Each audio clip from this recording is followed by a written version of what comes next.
Hai everybody. Selamat datang di channel saya, bukan channel orang lain. Dengan siapa lagi kalau bukan saya sendiri. Terima kasih buat teman-teman yang sudah mengklik video ini, dan saya harap teman-teman menonton hingga akhir agar tidak gagal paham dengan apa yang saya sampaikan. Nah, pada video ini kita akan membedah sebuah indikator di TradingView, yaitu nama indikatornya Smart Money Concept dari LuxAlgo. Jadi langsung saja ya. Di sini saya sudah berada di TradingView dan klik indikator. Langsung kita cari Smart Money Concept dari LuxAlgo. Ini yang paling atas ya. Oke, kita klik. Oke, ini udah ada mappingan langsung ya untuk zona-zona kita entry. Bisa teman-teman lihat nih, terlalu banyak BOS atau CHOK yang belum tentu valid, bahkan CHOK dibales CHOK. Tapi jika teman-teman belajar Smart Money Concept, itu mappingannya itu ada standar baku. Jadi nggak semua bisa jadi BOS dan nggak semua bisa jadi change of character. Kita harus memvalidkan dulu sebuah struktur, barulah dinyatakan BOS yang valid atau nantinya change of character. Setelah memvalidkan sebuah struktur, barulah kita jumpa trading range. Nah, kalau indikator ini ya teman-teman bisa lihat sendirilah. Udah ketemu langsung change of character sama change of character, tapi inducement nggak ada di sini. Dia hanya menggunakan liquidity, equal low atau equal high. Oke, kita backtest saja deh. Dan pada video ini hanya khusus untuk backtest indikator ini, nggak ada sangkut pautnya dengan teknikal asli dari Smart Money Concept. Oke.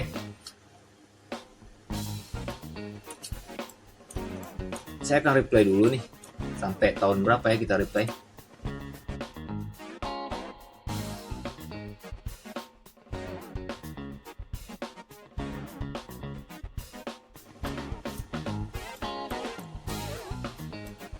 Oke. Nah, terlihat jelas ya di sini sedang uptrend dan ini beberapa zona buy banyak, lumayan banyak. Coba teman-teman lihat, ini ada BOS internal struktur. Inducement tidak digambarkan di sini berarti. Padahal Smart Money Concept itu harus memvalidkan struktur melewati inducement terlebih dahulu. Barulah bisa dinyatakan valid BOS atau valid CHOK nantinya. Oke, berhubung ini soal backtest indikator ini, ya udah kita langsung kita cek. Jika press sampai ke sini, kita langsung entry buy. Oke. Udah ke break ya. Pertama udah ke break. Sip.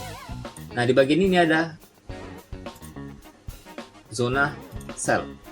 Sell limit 1 dan buy limit di sini karena berdekatan dengan press saat ini ya. Ini zona buy. Kita lihat. Oke, running nih. Nah, di break semua, berarti loss ya. Tapi untuk 1:1 udah dapat sih tadi nih, 1:1 pakai SL plus. Oke, udah dapat. Next, ini ada zona buy lagi, kita lihat di sini, dan zona sell di sini. Oke, running, TP. Jadi tadi udah running 1:1 dan ini 1:3 TP ya. Dan sell limit kita tadi ke break, berarti SL.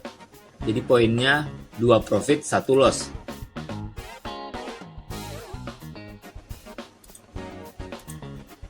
Dan bagian biru ini masih menjadi zona buy kita. Jadi kalau press sampai lagi nih, kita bisa buy limit di bagian ini. SL kita letakkan di bawah low.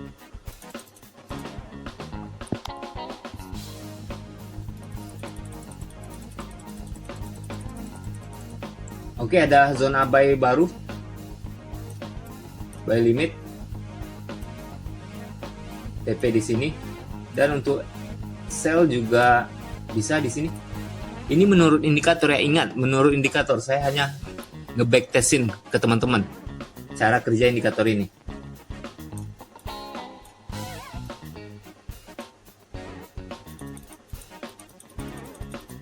Oke, hit sell limit. Nah, hit sell limit di zona merah. Oke, running 1:1 udah dapat. siap. Dan ini ada zona B lagi. Untuk TP terdekat dulu ya. Kita lihat sell dapat, buy dapat, bede. Oke. Sell udah running banyak ya, 1:3, dan di sini price sedang berada pada zona buy lagi. Kita bisa entry buy.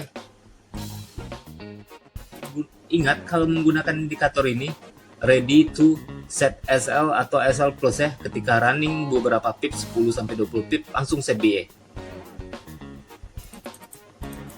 Nah seperti ini running sampai sini ya, 1:1, udah set BA aja. Kalau dia balik lagi ya udah, profit kita aman kan, yang penting. Oke, spike dia, tapi zona buy-nya udah nggak muncul ya, berarti nggak bisa dipakai lagi di sini. Zona buy berikutnya ada di bagian bawah ini. Kita bisa buy limit.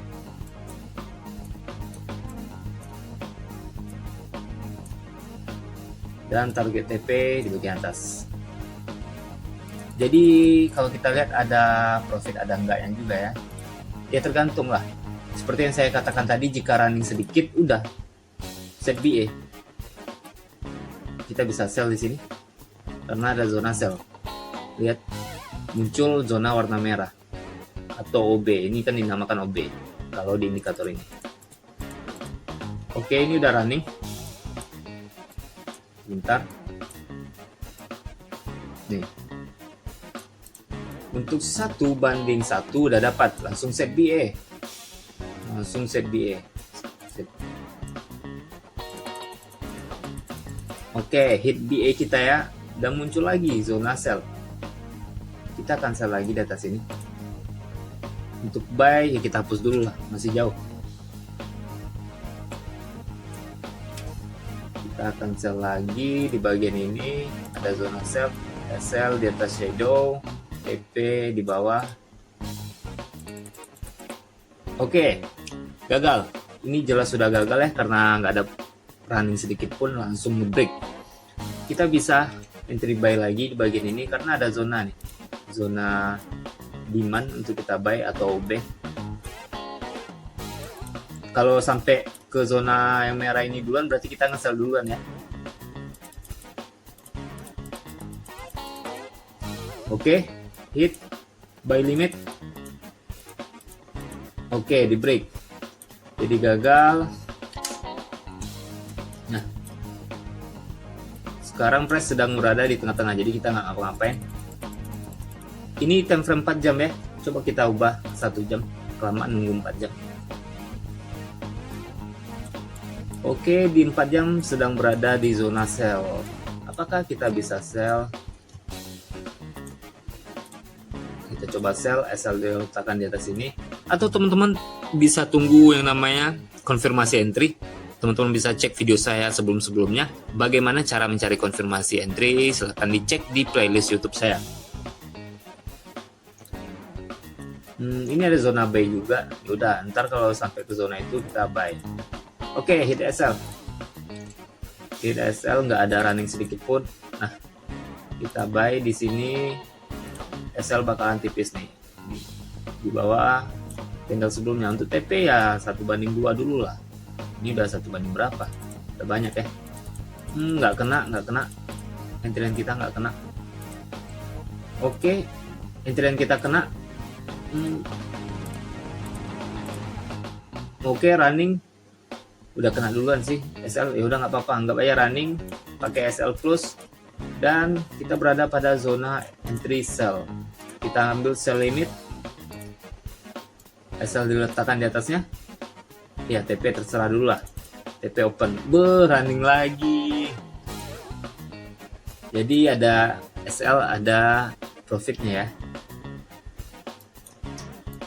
Next, kita tes lagi. Ini udah pakai SL plus, jadi kerugian kita jika terkena SL plus sudah nggak ada ya, malah untung sedikit. Oke, ini kita udah profit tadinya, saya hapus dulu juga, tapi masih berada pada zona sell nih. apakah kita masih bisa sell? Kalau menurut indikator ini kita masih bisa sell. Ambil sell. Untuk TP open dulu. Oke, ke break. Ini zona buy. Jika press ke bawah, belum kena ya zona buy ini. Oke, zona buy-nya kena nih. Zona buy limit kena. Untuk TP ya terserah lah, 1/2 dulu lah, atau TP open. Jadi udah running dikit gitu. Nah, ini udah running seperti ini, udah kita set BA, memperkecil resiko. Oke, TP 1/2 udah dapat ya tadi. Selagi zona sell nggak ada, berarti kita masih bisa nge-buy.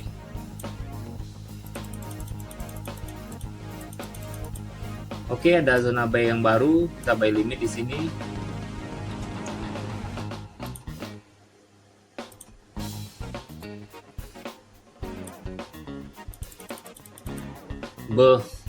Langsung dihajar SL.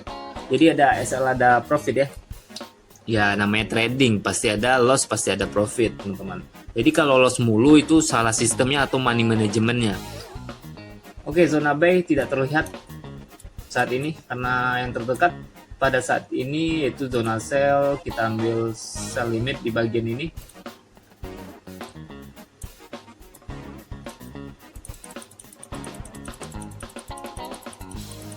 Ada zona buy, langsung ke break, masih bisa buy? Oh enggak.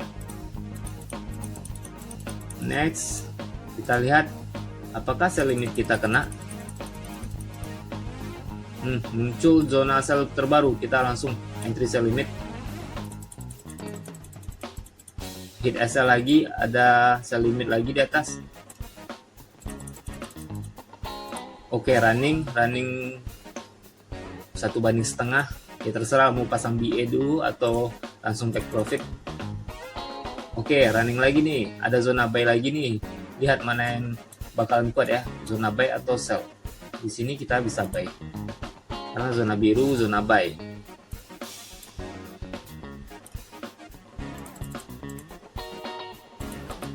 Oke, running. Kalau sell kita udah kena SL plus ya. Ini running, lihat kan? Jadi nggak selalu loss dan nggak selalu profit menggunakan indikator ini.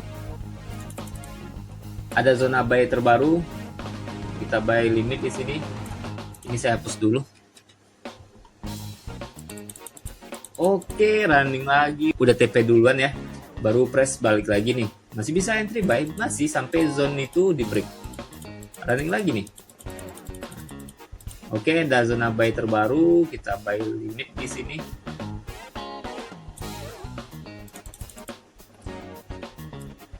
Nggak balik deh, nggak balik. Dan price sedang berada pada zona sell. Apakah kita bisa sell ya? Bisa. Ini kan zona sell menurut indikator ini. Untuk TP ya open, terserah.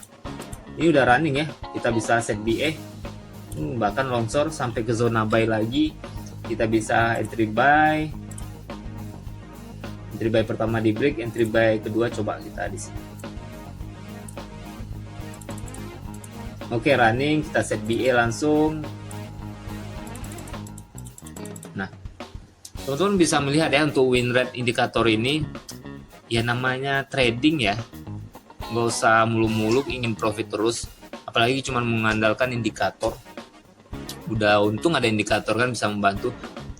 Jadi saran saya ke teman-teman nih, lebih bagus sih sebenarnya teman-teman harus belajar yang namanya smart money concept secara real ya. Karena teman-teman bisa lihat indikator ini kadang ada change of character dibalas change of character atau boss yang nggak valid, yaitu banyak lah fake namanya juga indikator. Nah, kalau kita menggunakan smart money concept yang real atau secara mappingan itu ada standar baku, jadi enak, nggak ngasal-ngasalan. Oke, teman-teman bisa menyimpulkan sendiri bagaimana indikator ini. Ya, bukan masalah indikator ini saja ya. Namanya trading pasti ada loss dan ada profit. Jadi itu balik lagi ke teman-teman, ingin menggunakannya atau tidak. Oke, sekian dulu video dari saya. Jika teman-teman ingin request sesuatu atau backtest sesuatu, bisa komen di kolom komentar video ini, jangan video orang lain, dan jangan lupa subscribe channel YouTube ini. Saya Virgian Hari, pamit undur sendiri.